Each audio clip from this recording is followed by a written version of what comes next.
런던 시티의 42층, 템즈강이 내려다 보이는 모던한 사무실에서 마커스 라일리는 모니터 앞에 앉아 있었다. 그의 눈앞에는 빨간색으로 물든 차트들이 끝없이 펼쳐져 있었다. 30년간 국제금융시장을 주름잡아온 그에게도 이런 광경은 처음이었다. 이건 단순한 조정이 아니야. 마커스는 중얼거렸다. 그의 손가락은 키보드 위에서 멈춰 있었다. 평소라면 즉각적인 분석과 대응책을 내놓았을 그였지만 이번만큼은 달랐다. 마커스 라일리. 옥스퍼드 대학교 경제학과 수석 졸업, 골드만삭스에서 10년 이후 독립해서 설립한 라일리 인터내셔널. 어드바이저리는 유럽 굴지의 투자 자문회사로 성장했다. 영국 재무부 자문위원, G20 금융 전문가 패널 멤버로 활동하며 숫자로 세상을 읽는 남자라는 별명을 얻었다.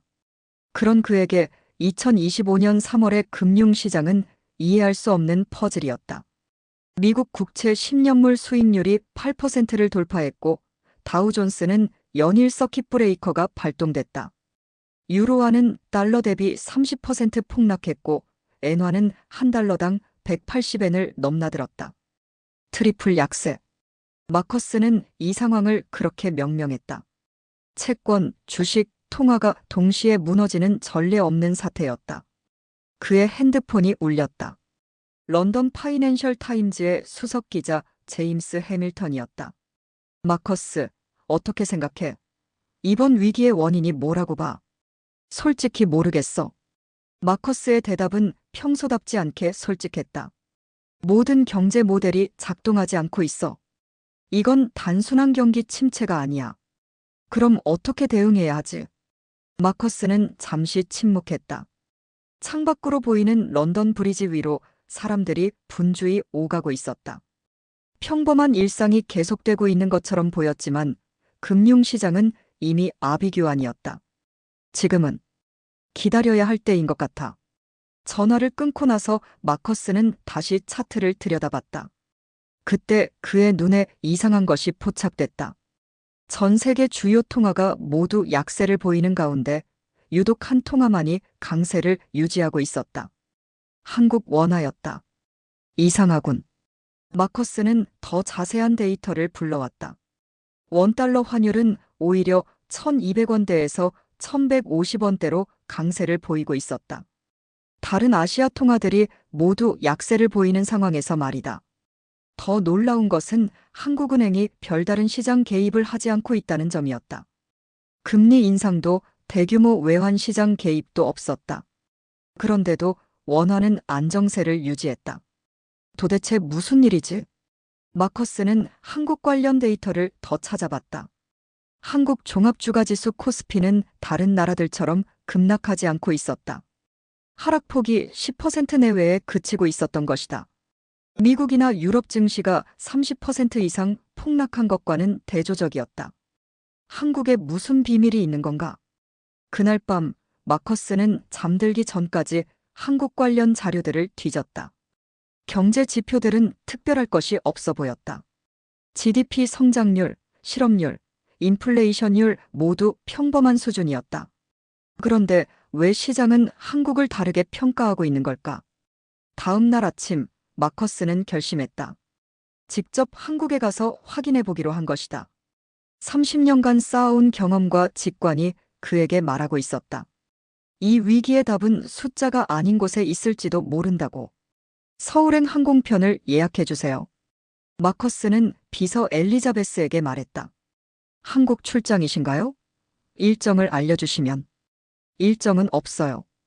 그냥 가서 보고 올 겁니다. 엘리자베스는 놀란 표정을 지었다.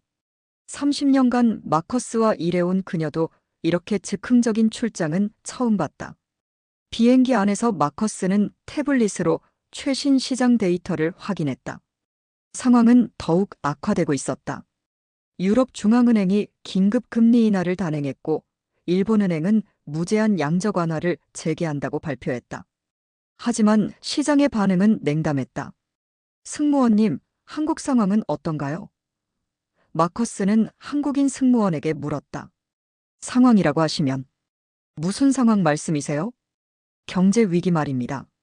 전 세계가 힘들어하는데 한국은 어떤지 궁금해서요. 승무원은 잠시 생각하더니 웃으며 대답했다. 저희는 괜찮은 것 같은데요. 물론 뉴스에서 해외 상황이 안 좋다고는 하지만 크게 체감되지는 않아요. 마커스는 놀랐다. 이런 대답을 예상하지 못했다. 전 세계가 공황 상태인데 당사자들은 태연하다는 게 믿어지지 않았다. 혹시 정부에서 뭔가 특별한 조치를 취했나요? 글쎄요. 특별한 건 모르겠고 그냥 평소처럼 사는데요. 비행기가 인천공항에 착륙했을 때 마커스는 긴장하고 있었다. 경제 위기의 한복판에서 유일하게 버티고 있는 나라가 과연 어떤 모습일지 궁금했다. 공항은 생각보다 평범했다. 사람들은 분주하지만 공황 상태는 아니었다.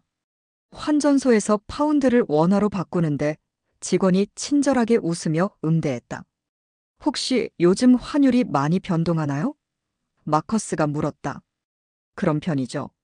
하지만 저희 원화가 오히려 강해졌다고 하더라고요. 좋은 일 아닌가요? 택시를 타고 서울 시내로 향하는 길에 마커스는 창밖을 유심히 바라봤다.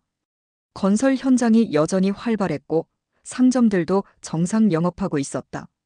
이게 정말 금융 위기 상황이 맞나 싶었다. 호텔에 도착해서 체크인을 하는데 프런트 직원이 말했다. 손님, 혹시 출장이세요? 요즘 해외에서 오시는 분들이 많아졌어요. 네, 그런데 다들 무슨 일로 오시나요? 경제 관련 일 하시는 분들이 많으시더라고요. 한국 상황을 직접 보러 오신다고 하시던데 마커스는 자신이 유일한 관찰자가 아니라는 것을 깨달았다.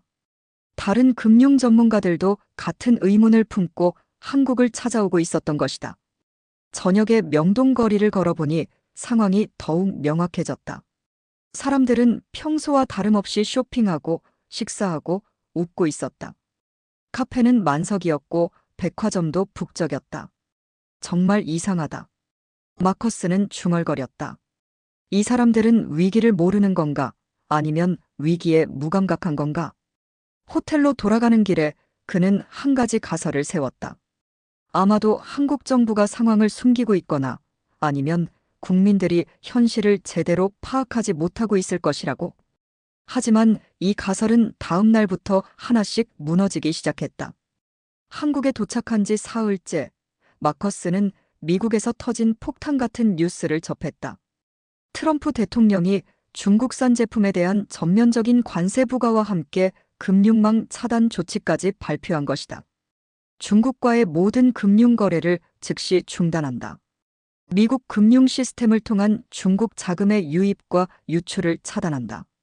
이는 단순한 무역 전쟁을 넘어서 완전한 경제 디커플링을 의미했다. 세계 1위와 2위 경제 대국의 금융 단절. 이런 일이 실제로 일어날 줄은 아무도 예상하지 못했다. 중국의 반응은 즉각적이었다. 베이징 정부는 보유하고 있던 1조 달러 규모의 미국 국채를 시장에 대량 매각하겠다고 위협했다. 이는 미국 국채 시장을 붕괴시킬 수 있는 핵폭탄급 무기였다. 이제 정말 끝이군. 마커스는 호텔방에서 CNN을 보며 탄식했다. 그런데 한국 뉴스는 달랐다. 물론 이 소식을 다루고는 있었지만 그 톤이 달랐다. 미중 갈등 심화로 한국 기업들에 대한 수요 증가 전망. 중간재 수출 기업들, 새로운 기회 모색. 한국 뉴스는 위기가 아닌 기회의 관점에서 상황을 바라보고 있었다. 마커스는 이해할 수 없었다. 세계 경제가 무너지고 있는데 어떻게 기회를 찾는다는 건가? 다음 날 아침, 마커스는 호텔 조식당에서 한국 신문들을 읽어봤다. 경제면 기사들을 번역기로 돌려가며 읽는데 놀라운 내용들이 눈에 들어왔다. 삼성전자, 미중 갈등 속 중간 공급업체로서 수주 증가. SK하이닉스, 양국 모두에 공급 가능한 독특한 위치 활용. 현대자동차, 글로벌 공급망 재편에 따른 새로운 전략 발표. 한국 기업들은 미중 갈등을 위기가 아닌 기회로 보고 있었다. 양쪽 모두와 관계를 유지하면서 중간자 역할을 할 수 있다는 계산이었다. 이게 가능한 일인가? 마커스는 의아했다. 점심시간에 마커스는 여의도 금융가를 방문했다. 한국의 월스트리트라고 할 수 있는 곳이었다. 국제금융센터 빌딩 앞에는 정장을 입은 사람들이 평소와 다름없이 오가고 있었다. 근처 카페에 앉아 있는데 옆 테이블에서 2명의 펀드 매니저로 보이는 사람들이 대화하고 있었다. 미중 디커플링이 오히려 우리한테는 기회 아닌가? 맞아. 양쪽 다 우리가 필요할 거야. 중국 시장 진출하려면 한국 기업이 필요하고 미국 기술 들여오려면 또 우리가 필요하고. 리스크는 없나? 물론 있지. 하지만 우리가 그동안 어떻게 살아왔는데. 강대국들 사이에서 줄타기 하는 게 우리 특기 아니야. 마커스는 깜짝 놀랐다. 이들은 전 세계가 공포에 떨고 있는 상황을 오히려 기회로 인식하고 있었다. 그것도 매우 차분하고 논리적으로. 오후에는 한국은행 근처를 걸어봤다. 중앙은행 주변이니 경제 위기의 긴장감이 느껴질 것이라고 생각했는데 여기도 마찬가지로 평온했다. 한 경제 전문 기자를 만날 기회가 있어서 물어봤다. 한국 정부는 이 위기 상황에 대해 어떤 대책을 마련하고 있나요? 특별한 대책은 없는 것 같은데요. 기본적으로 시장에 맡긴다는 입장이고 필요하면 소규모 개입 정도만 고려한다고 하더라고요. 그럼 국민들은 불안해하지 않나요? 기자는 웃으며 대답했다. 불안하긴 하죠. 하지만 크게 동요하지는 않는 것 같아요. 우리가 이런 일을 한두 번 겪은 게 아니거든요. 그날 저녁 마커스는 호텔방에서 세계 각국의 경제 상황을 정리해봤다. 미국, 유럽, 일본, 중국 모두 역사적인 금융 위기를 겪고 있었다. 그런데 유독 한국만 다른 길을 걷고 있었다. 도대체 이 나라의 비밀이 뭔가? 일주일째 한국에 머물면서 마커스는 여전히 답을 찾지 못하고 있었다. 경제 지표들을 아무리 분석해도 한국이 다른 나라들과 특별히 다른 점을 찾을 수 없었다.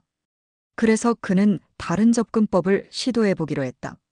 일반 국민들을 직접 만나보는 것이었다. 인천공항에서 서울로 가면서 탄 택시에서 마커스는 운전기사와 대화를 나눴다. 최 기사님이라고 자신을 소개한 50대 중반의 남성이었다. 기사님, 요즘 세계 경제가 어렵다는데 한국은 어떤가요? 최 기사는 백미러로 마커스를 보더니 웃었다. 외국 분이시군요. 어느 나라에서 오셨어요? 영국에서 왔습니다. 금융 일을 하고 있어요. 아, 그러시구나. 솔직히 말씀드리면 저희는 별로 걱정 안 해요. 왜요? 전 세계가 힘든 상황인데. 최 기사는 잠시 생각하더니 차분하게 대답했다. 우린 IMF도 겪어봤거든요. 1997년에 나라가 망할 뻔했는데도 다시 일어섰잖아요. 그때에 비하면 지금은 양반이에요. 마커스는 놀랐다. IMF 외환위기는 그도 잘 알고 있었다. 1997년 한국이 국제통화기금에 구제금융을 요청했던 사건 말이다. 그런데 그 경험이 오히려 국민들에게 자신감을 주고 있다는 건 예상하지 못했다. 그때가 정말 힘들었나요?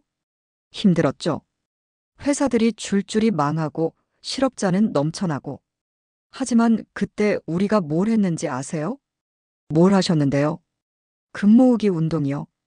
국민들이 자기 금반지, 금목걸이까지 나라에 갖다 바쳤어요. 그때 제 와이프도 결혼반지 빼서 갖다 줬거든요. 최 기사의 목소리에는 자부심이 담겨 있었다. 정말 대단하네요. 그게 끝이 아니에요. 온 국민이 허리띠 졸라매고 기업들은 구조조정하고 정부는 개혁하고 5년 만에 IMF 돈을 다 갚았어요. 예정보다 3년이나 앞서서요. 마커스는 잠시 말을 잃었다. 그는 그때의 상황을 숫자로만 알고 있었다. GDP 감소율, 실업률 증가, 통화 가치 하락. 하지만 그 숫자 뒤에 이런 인간적인 드라마가 있었다는 것은 처음 알았다. 그래서 지금도 그렇게 담담하신 건가요? 담담하다기보다는 경험이 있으니까요. 위기가 와도 우리가 뭘 해야 하는지 알거든요.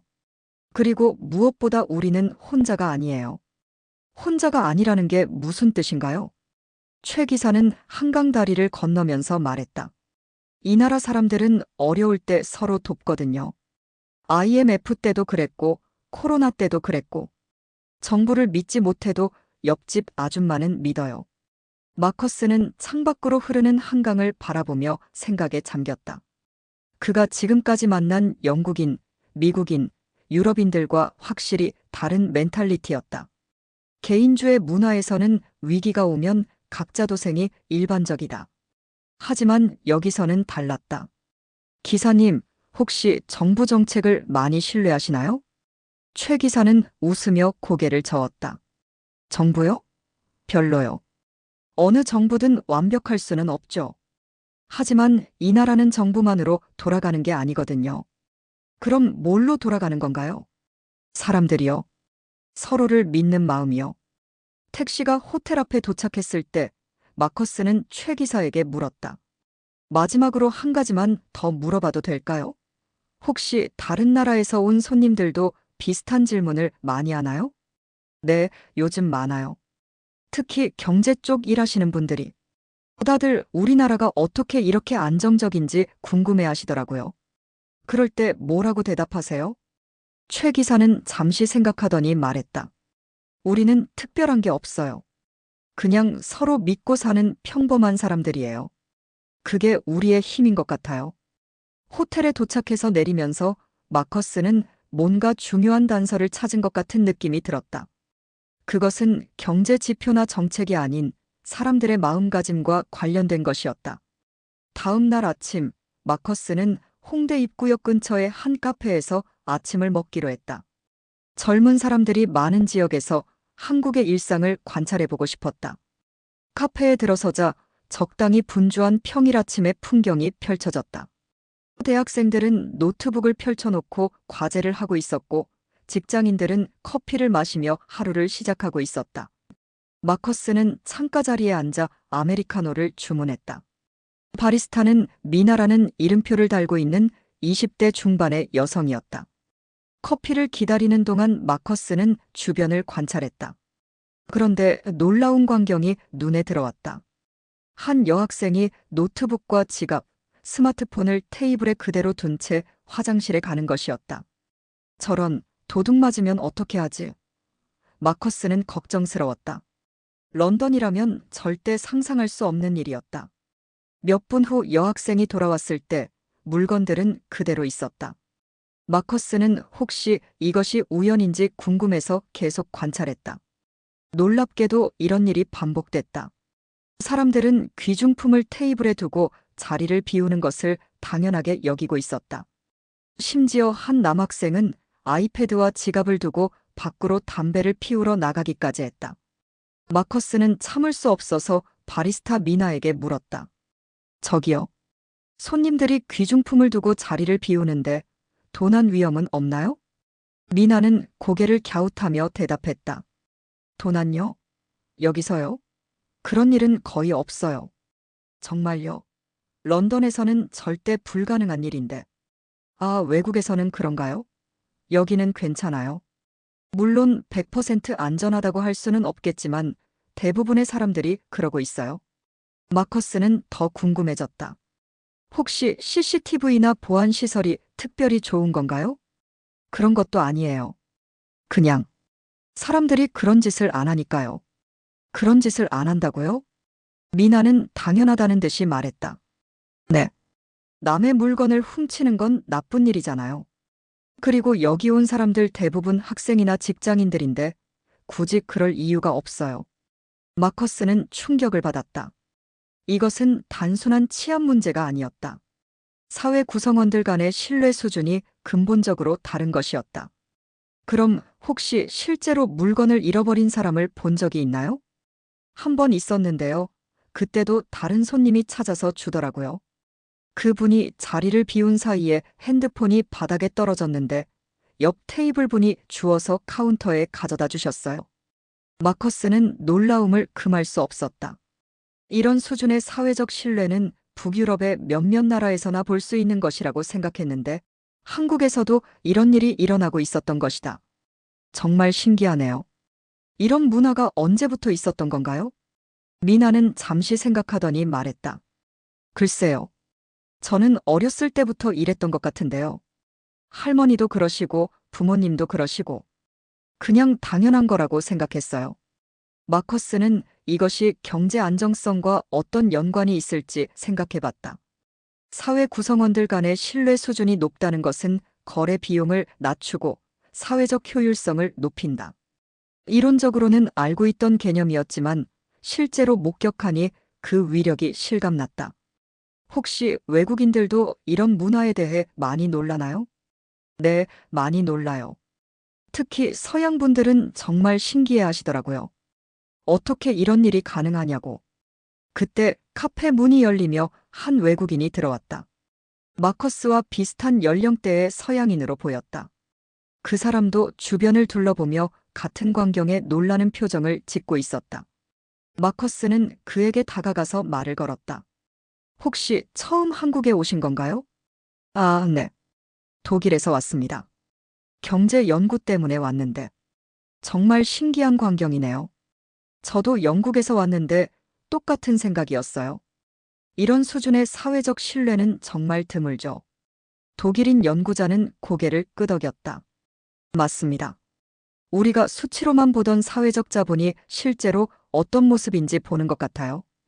두 사람은 카페에서 1시간 정도 더 관찰하며 이야기를 나눴다. 그 시간 동안 최소 10명 이상의 사람들이 귀중품을 두고 자리를 비웠지만 아무런 문제가 발생하지 않았다. 이것이 한국 경제의 비밀일까요? 독일인 연구자가 물었다. 마커스는 확신을 가지고 대답했다. 적어도 중요한 단서 중 하나는 분명한 것 같습니다. 카페를 나서면서 마커스는 미나에게 마지막으로 물었다. 혹시 요즘 경제가 어렵다는 뉴스를 많이 보시나요? 보긴 보는데 크게 걱정은 안 해요. 왜요? 미나는 환하게 웃으며 대답했다. 괜찮아요. 우리는 서로 도우니까요. 그 말에 마커스는 뭔가 중요한 깨달음을 얻은 것 같았다. 한국의 경제적 안정성은 정부 정책이나 제도가 아닌 바로 이런 일상 속의 신뢰에서 나오는 것일지도 모른다는 생각이 들었다. 카페에서의 경험 이후 마커스는 한국 사회의 신뢰 시스템에 대해 더 깊이 알고 싶어졌다. 그래서 다음 날에는 대중교통을 이용해 서울 곳곳을 돌아다니기로 했다. 지하철 2호선을 타고 강남역으로 향하는 길이었다. 러시아워 시간대라 지하철은 붐볐지만 질서정연했다. 사람들은 줄을 서서 기다렸고 먼저 내리는 사람을 배려했다.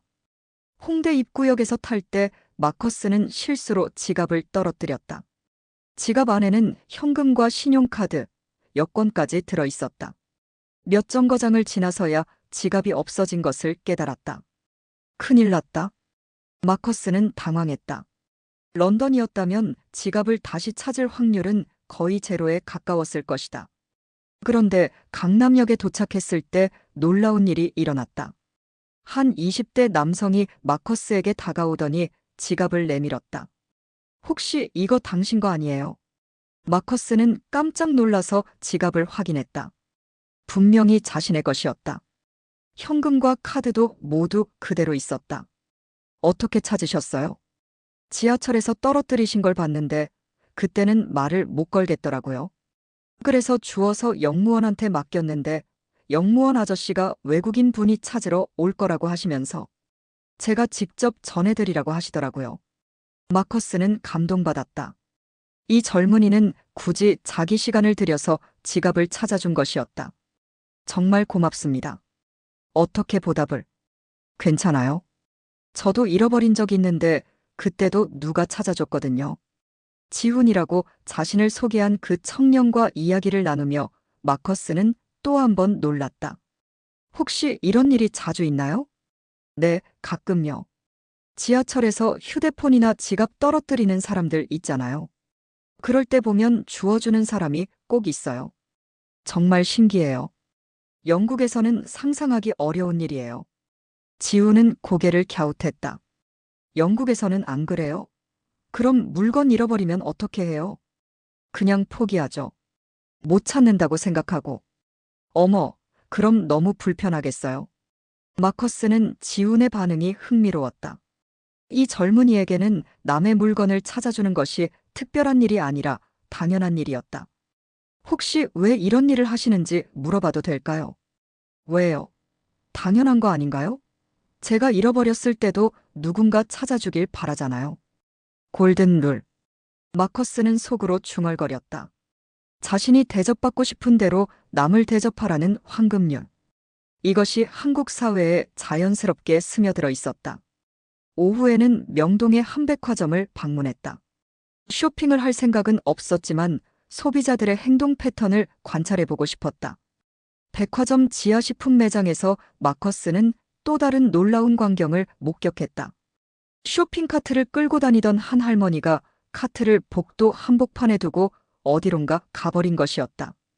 카트에는 장본 물건들이 그대로 들어 있었다. 누군가 가져가면 어떻게 하지? 마커스는 걱정했다. 하지만 다른 쇼핑객들은 그 카트를 자연스럽게 피해서 지나갔다. 아무도 카트를 건드리지 않았다. 10분 후 할머니가 돌아왔을 때 카트는 그대로 있었다. 그때 한 백화점 직원이 다가와서 말했다. 할머님, 카트 좀 옮겨드릴게요. 여기 두시면 다른 분들이 지나다니시기 불편하시거든요. 아이고, 미안해요. 수진아. 수진이라는 이름표를 단 20대 직원은 웃으며 카트를 옮겨드렸다. 괜찮아요? 근데 할머님, 물건 좀 무거우시겠어요? 계산하실 때 불러주세요. 마커스는 이 장면에 감동했다. 직원은 할머니를 타박하지 않았고 오히려 배려했다. 그리고 할머니는 처음부터 카트의 물건들이 안전할 것이라고 믿고 있었다. 마커스는 수진에게 다가가서 물었다. 실례지만 손님들이 물건을 그냥 두고 가시는 경우가 자주 있나요? 네, 가끔 있어요. 특히 나이 드신 분들은 잠깐 화장실 가시거나 할 때 그러세요. 그럼 물건을 잃어버리는 경우는 없나요? 수지는 고개를 저었다. 거의 없어요. 다른 손님들도 그게 누군가의 물건이라는 걸 알고 계시니까 건드리지 않으세요. 정말 신기하네요. 외국에서는 다른가요? 마커스는 런던의 상황을 설명해줬다. 수지는 놀란 표정을 지었다. 어머, 그럼 너무 불편하시겠어요? 항상 물건을 지키고 있어야 하고. 그게 당연하다고 생각했는데 여기 와서 보니 꼭 그런 건 아니더라고요. 수지는 웃으며 말했다. 저희는 어렸을 때부터 남의 것은 건드리지 않는다고 배웠거든요. 그리고 어려운 사람이 있으면 도와준다고도 배우고요. 가정에서 그렇게 교육받나요? 집에서도 그렇고 학교에서도 그렇고 그냥 사회 전체가 그런 분위기예요. 마커스는 이것이 한국 사회의 핵심임을 깨달았다. 신뢰는 하루아침에 만들어지는 것이 아니라 오랜 시간에 걸쳐 교육과 문화를 통해 형성되는 것이었다. 저녁에 호텔로 돌아가는 길에 마커스는 하루 종일 목격한 일들을 정리해봤다. 지갑을 찾아준 지훈, 할머니를 배려한 수진, 그리고 카페에서 만난 미나까지. 이들의 공통점은 남을 배려하고 신뢰하는 것을 당연하게 여긴다는 것이었다. 이것이 바로 사회적 자본이구나. 마커스는 생각했다. 경제학 교과서에서 추상적 개념으로만 알던 것을 실제로 보고 있었다. 다음 날 마커스는 좀 더 전문적인 관점에서 한국 상황을 분석해보고 싶어서 서울대학교를 방문했다. 사전에 연락을 취한 덕분에 경제학부의 윤재영 박사와 면담할 수 있었다. 윤재영 박사는 40대 중반의 학자로 사회경제학과 행동경제학을 전공했다. 특히 동아시아 경제발전 모델에 대한 연구로 국제적으로 인정받고 있었다. 마커스 씨, 한국에 오신 이유가 현재 경제 상황 때문이라고 들었습니다. 네, 맞습니다. 전 세계가 위기인데 한국만 안정적인 게 정말 신기해서요. 윤재영 박사는 웃으며 차를 따라주었다. 많은 외국 전문가들이 같은 질문을 하시더군요. 사실 이건 단순한 경제 현상으로만 설명하기는 어려워요. 어떤 뜻인가요? 한국은 신뢰가 통화처럼 유통되는 나라입니다. 마커스는 귀를 기울였다.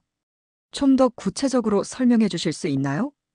윤재영 박사는 화이트보드에 간단한 그림을 그리기 시작했다. 일반적으로 경제학에서는 시장 실패의 원인을 정보 비대칭, 거래 비용, 외부 효과 등으로 설명합니다. 그런데 한국에서는 신뢰라는 요소가 이런 문제들을 상당 부분 해결해주고 있어요. 신뢰가 어떻게 시장 실패를 해결한다는 건가요? 예를 들어봅시다. 거래할 때 상대방을 믿을 수 있다면 계약서를 복잡하게 만들 필요가 없어요. 법적 분쟁 가능성도 줄어들고요. 결과적으로 거래 비용이 낮아집니다. 마커스는 고개를 끄덕였다.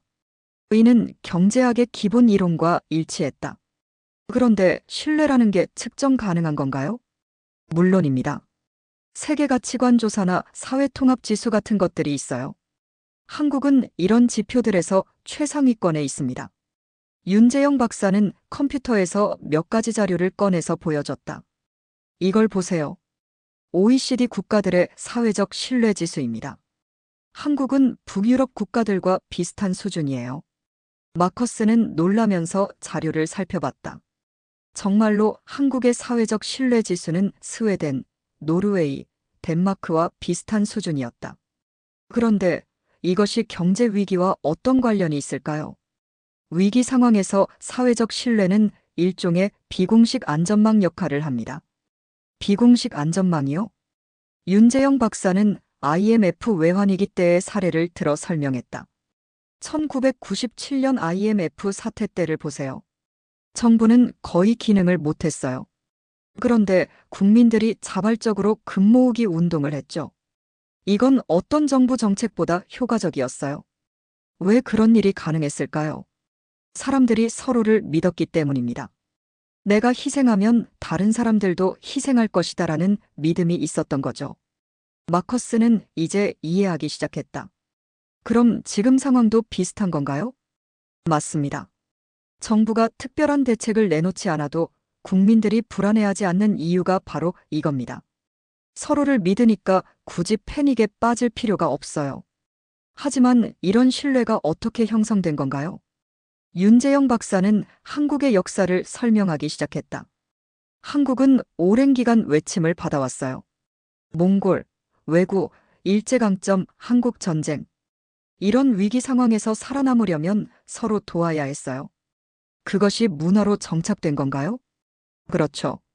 그리고 1960년대 이후 압축 성장 과정에서 이런 협력 문화가 더욱 강화됐어요. 새마을 운동, 한강의 기적. 모두 국민들이 힘을 합쳐서 이룬 거예요. 마커스는 점점 흥미로워졌다. 그럼 다른 나라들도 이런 모델을 따라 할 수 있을까요? 윤재영 박사는 고개를 저었다. 쉽지 않을 겁니다. 신뢰는 하루아침에 만들어지는 게 아니거든요. 수십 년, 수백 년에 걸쳐 형성되는 거예요. 그럼 한국의 이런 장점이 계속 유지될 수 있을까요? 그건 우리 다음 세대가 해결해야 할 문제겠죠. 개인주의 문화가 확산되고 사회가 복잡해지면서 신뢰 수준이 조금씩 낮아지고 있는 것도 사실이니까요. 면담을 마치고 나오면서 마커스는 많은 것을 배웠다고 느꼈다. 한국의 경제적 안정성은 단순히 정책이나 제도의 결과가 아니라 오랜 역사를 통해 형성된 사회적 신뢰의 산물이었다. 그럼 결국 사람이 답이군요. 마커스는 혼잣말로 중얼거렸다. 윤재영 박사와의 면담에서 많은 통찰을 얻었지만 마커스는 여전히 궁금한 것이 있었다. 과연 젊은 세대들도 기성세대와 같은 생각을 갖고 있을까?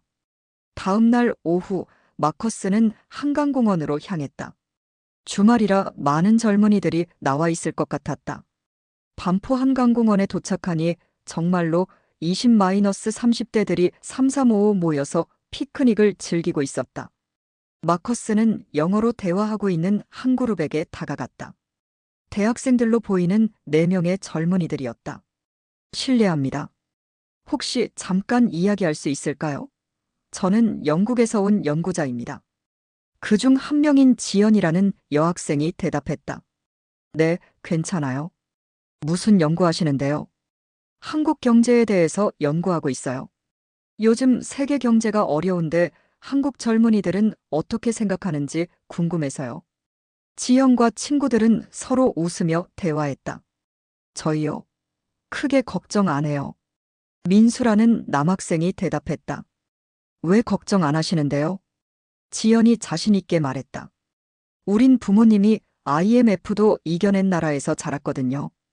그리고 코로나도 잘 극복했고요. 부모님 세대의 경험이 영향을 주나요? 당연하죠.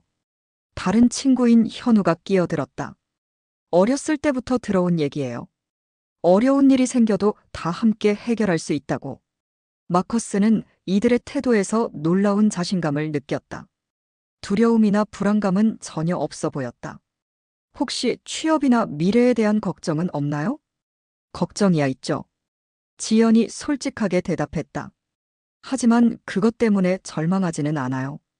왜요? 우리가 뭔가 할 수 있다고 생각해요. 가만히 앉아서 걱정만 하는 게 아니라. 민수가 덧붙였다. 그리고 우리에게는 서로가 있잖아요. 혼자가 아니니까 뭐든 할 수 있어요. 마커스는 이 말에 깊이 공감했다. 개인주의 문화에서는 모든 것을 혼자 해결해야 한다는 부담감이 크다. 하지만 여기서는 달랐다. 구체적으로 어떤 식으로 서로 도우시나요? 현우가 설명했다. 예를 들어 누군가 취업 준비를 하면 다른 친구들이 정보도 공유해주고 면접 연습도 도와주고 그런 식이에요. 그런 문화가 어디서 나온 것 같아요? 지연이 생각해 보더니 말했다. 학교 다닐 때부터 그랬던 것 같아요. 혼자 잘하는 것보다 같이 잘하는 걸 더 중요하게 생각하는 분위기였거든요. 그럼 경쟁은 어떻게 하시나요? 경쟁은 하되 협력도 해요. 민수가 웃으며 말했다. 시험 기간에 서로 노트 빌려주고 모르는 것 가르쳐주고 그러면서도 각자 열심히 해요. 마커스는 이것이 제로섬이 아닌 윈 마이너스 윈 사고방식임을 깨달았다. 혹시 부모님들도 그렇게 교육하셨나요? 네. 지연이 고개를 끄덕였다. 저희 부모님은 혼자 살 수 있는 세상은 없다고 항상 말씀하세요. 그리고 어려운 사람 도우라고도 하시고요. 현우가 덧붙였다. 마커스는 이들과 2시간 가까이 대화를 나눴다. 그 과정에서 한국 젊은 세대의 놀라운 면을 발견했다. 그들은 어려움을 두려워하지 않았고 미래에 대해 낙관적이었으며 무엇보다 서로를 신뢰했다. 마지막으로 한 가지만 더 물어볼게요. 혹시 한국이 다른 나라와 다른 점이 뭐라고 생각하세요? 친구들은 잠시 고민하더니 지연이 대답했다. 글쎄요. 우리는 우리라는 걸 중요하게 생각해요. 나만 잘 되는 게 아니라 우리 모두가 잘 되는 걸 원해요. 그리고 어려울 때 포기하지 않아요. 민수가 덧붙였다. IMF 때도 그랬고 코로나 때도 그랬고 항상 방법을 찾아내더라고요. 한강공원을 떠나면서 마커스는 깊은 감명을 받았다. 이 젊은이들에게서 한국의 미래를 봤다. 그들은 기성세대로부터 물려받은 신뢰와 협력의 DNA를 갖고 있으면서도 동시에 자신만의 방식으로 그것을 발전시켜 나가고 있었다. 한국에서의 마지막 주가 되었다. 마커스는 지금까지의 경험을 정리하고 좀 더 객관적인 시각에서 한국 상황을 분석해보고 싶었다. 그래서 해외 금융기관에서 근무하는 전문가들과 인터뷰를 진행하기로 했다. 첫 번째 인터뷰는 뉴욕에 있는 에이미 정과의 화상통화였다. 골드만삭스에서 외환 전략을 담당하고 있는 그녀는 한국계 미국인으로 아시아 통화 전문가였다. 마커스, 한국 출장 어때? 뭔가 특별한 걸 발견했어? 정말 놀라운 경험이었어. 에이미, 시장에서 한국 원화를 어떻게 평가하고 있어? 에이미는 잠시 자료를 확인하더니 말했다. 솔직히 말하면 한국 원화에 대한 시장의 인식이 완전히 바뀌었어. 예전에는 위험 통화 중 하나였는데 지금은 버팀목 통화로 여겨지고 있어. 버팀목 통화. 응. 위기 상황에서 안전 자산 역할을 하는 통화라는 뜻이야. 과거에는 달러, 엔화, 스위스 프랑 정도만 그런 역할을 했는데 이제 원화도 그 목록에 들어갔어.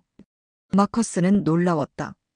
1997년 외환위기를 겪었던 통화가 이제는 안전자산으로 인식되고 있다니. 언제부터 그런 변화가 있었어? 2008년 글로벌 금융위기 때부터 조금씩 변하기 시작했어.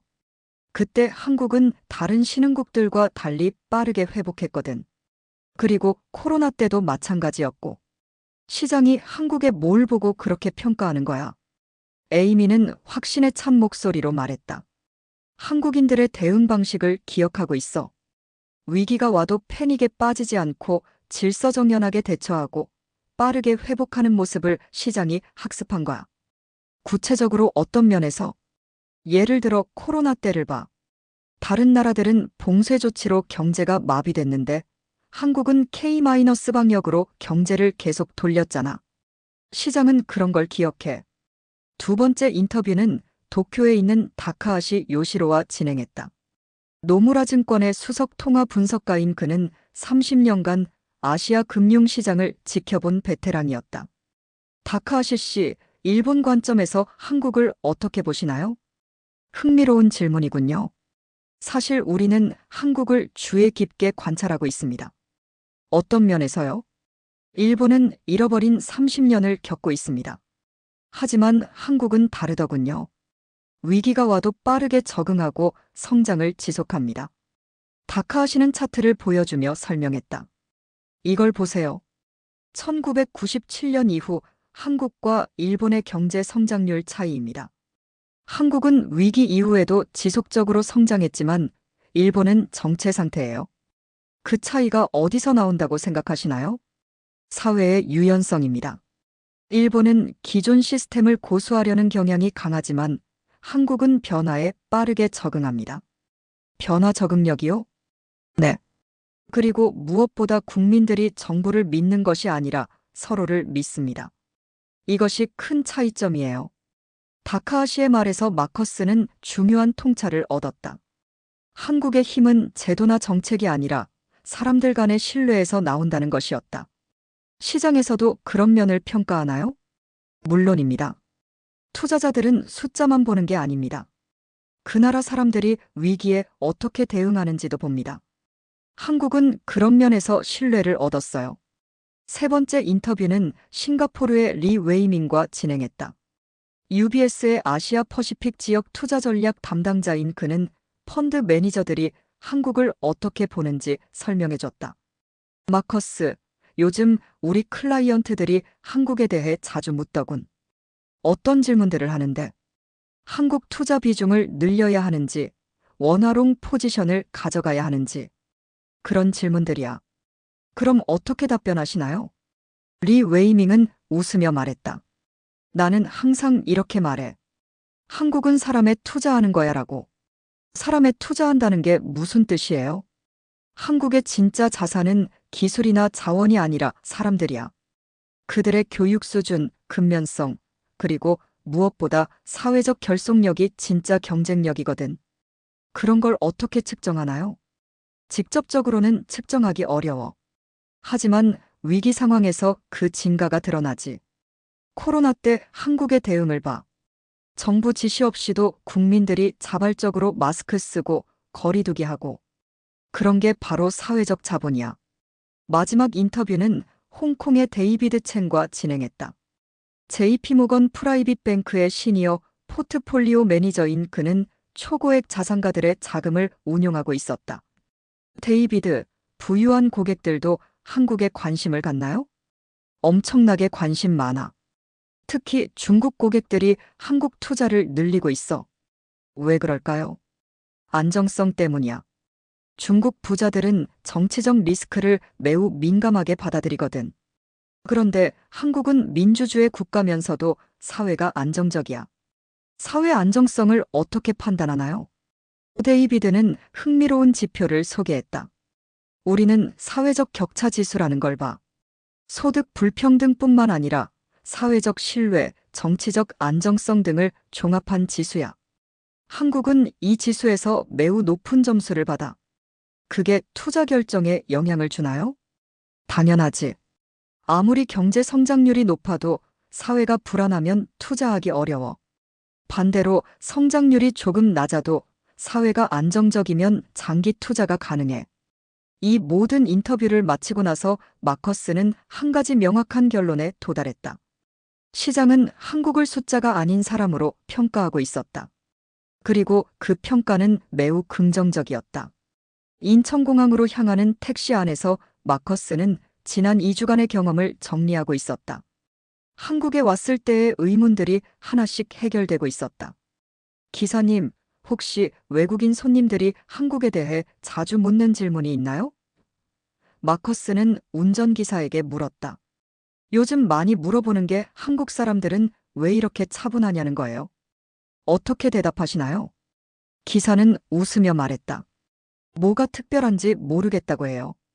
그냥 우리가 사는 방식이거든요. 마커스는 그 대답에서 한국의 비밀을 발견했다. 한국 사람들에게는 신뢰와 협력이 특별한 것이 아니라 당연한 것이었다. 그것이 바로 그들의 힘이었다. 공항에 도착해서 출국 수속을 밟으면서 마커스는 마지막으로 한국을 관찰했다. 사람들은 질서정연하게 줄을 서고 있었고 서로를 배려하고 있었다. 어떤 특별한 규칙이나 감시가 있어서가 아니라 그냥 자연스럽게. 비행기에 탑승해서 좌석에 앉으니 옆자리에 한국인 승객이 앉았다. 40대 중반의 사업가로 보였다. 출장이셨어요? 그가 친근하게 물었다. 네, 연구 때문에 왔었어요. 정말 좋은 경험이었습니다. 뭘 연구하셨는데요? 마커스는 지난 2주간의 경험을 간단히 설명했다. 한국인 승객은 흥미롭게 들었다. 그런 관점에서 우리나라를 본 적은 없었는데 재미있네요. 혹시 한국 분들은 자신들의 이런 특성을 의식하고 계신가요? 그는 잠시 생각하더니 말했다. 의식한다기보다는 그냥 자연스러운 것 같아요. 어렸을 때부터 그렇게 살아왔으니까. 가족이나 학교에서 특별히 그렇게 교육받으셨나요? 특별한 교육이라기보다는 더불어 살기라고 할까요? 혼자 잘 사는 것보다 같이 잘 사는 게 좋다고 배웠어요. 비행기가 이륙하면서 마커스는 창밖으로 서울의 야경을 바라봤다. 수많은 불빛들이 반짝이고 있었다. 각각은 작은 빛이지만 모이면 거대한 빛이 되었다. 그래, 이게 바로 한국의 비밀이구나. 마커스는 생각했다. 런던으로 향하는 11시간의 비행시간 동안 마커스는 보고서를 작성했다. 하지만 이번 보고서는 평소와 달랐다. 숫자와 그래프가 아닌 사람과 이야기로 가득했다. 한국 경제 안정성에 대한 현지 조사 보고서. 1. 결론. 한국의 경제적 안정성은 정부 정책이나 제도적 요인보다는 사회적 신뢰에 기반하고 있다. 이 신뢰는 오랜 역사와 문화를 통해 형성되었으며 위기 상황에서 비공식 안전망 역할을 한다. 2. 핵심 발견사항. 높은 수준의 사회적 신뢰 일상생활에서 관찰되는 신뢰 행동들. 집단주의적 문제 해결 방식 개인이 아닌 공동체 차원의 대응. 위기 경험의 학습 효과 과거 위기를 통해 형성된 회복력. 세대 간 가치 전승 젊은 세대까지 이어지는 협력 문화. 3. 시장에 미치는 영향. 국제금융시장은 한국을 신뢰할 수 있는 투자처로 인식하고 있다. 이는 경제 지표뿐만 아니라 사회적 안정성에 대한 평가 결과이다. 4. 시사점. 다른 국가들이 한국 모델을 단순히 모방하기는 어렵다. 사회적 신뢰는 단기간에 형성되는 것이 아니기 때문이다. 하지만 신뢰의 중요성을 인식하고 장기적 관점에서 사회적 자본을 축적하는 것이 필요하다. 보고서를 마치고 나서 마커스는 깊은 감동을 느꼈다. 30년간 숫자만 보고 살았던 자신이 처음으로 숫자 너머의 진실을 본 것 같았다. 런던 히드로 공항에 도착했을 때 마커스는 완전히 다른 사람이 되어 있었다. 그는 더 이상 숫자로 세상을 읽는 남자가 아니었다. 이제 그는 사람으로 세상을 읽는 남자가 되었다. 사무실로 돌아가는 택시 안에서 마커스는 런던의 풍경을 새로운 시각으로 바라봤다. 사람들이 어떻게 서로를 대하는지, 얼마나 서로를 신뢰하는지. 그런 것들이 눈에 들어오기 시작했다. 이제 난 다시 숫자만으로 세상을 보지 않을 것이다. 마커스는 다짐했다. 한국에서 돌아온 지 6개월이 지났다. 마커스의 보고서는 유럽 금융계에서 화제가 되었다. 많은 투자자들이 한국에 대한 관심을 갖기 시작했고, 실제로 한국 투자를 늘리는 펀드들이 생겨났다. 하지만 마커스에게 더 중요한 변화는 개인적인 것이었다. 그는 라일리 인터내셔널 어드바이저리의 투자 철학을 바꿨다. 더 이상 숫자만 보는 투자가 아니라 그 나라의 사회적 자본까지 고려하는 투자로 말이다. 런던 사무실에 새로운 모토가 걸렸다. 신뢰야말로 궁극의 통하다. 어느 날 아침 엘리자베스가 마커스에게 말했다. 마커스, 한국 정부에서 연락이 왔어요. 당신의 보고서를 보고 자문을 요청한다고 하네요. 어떤 자문을 원하는 거죠? 한국의 사회적 신뢰 모델을 다른 나라들에게 어떻게 소개할지에 대한 자문이에요. 마커스는 웃었다. 자신이 한국에서 배운 것을 이제 다른 나라들에게 가르쳐 줄 기회가 생긴 것이다. 그날 저녁 마커스는 템즈강을 바라보며 생각했다. 한국에서 만난 최 기사님, 미나, 지훈, 수진, 지연. 그들은 모두 평범한 사람들이었다.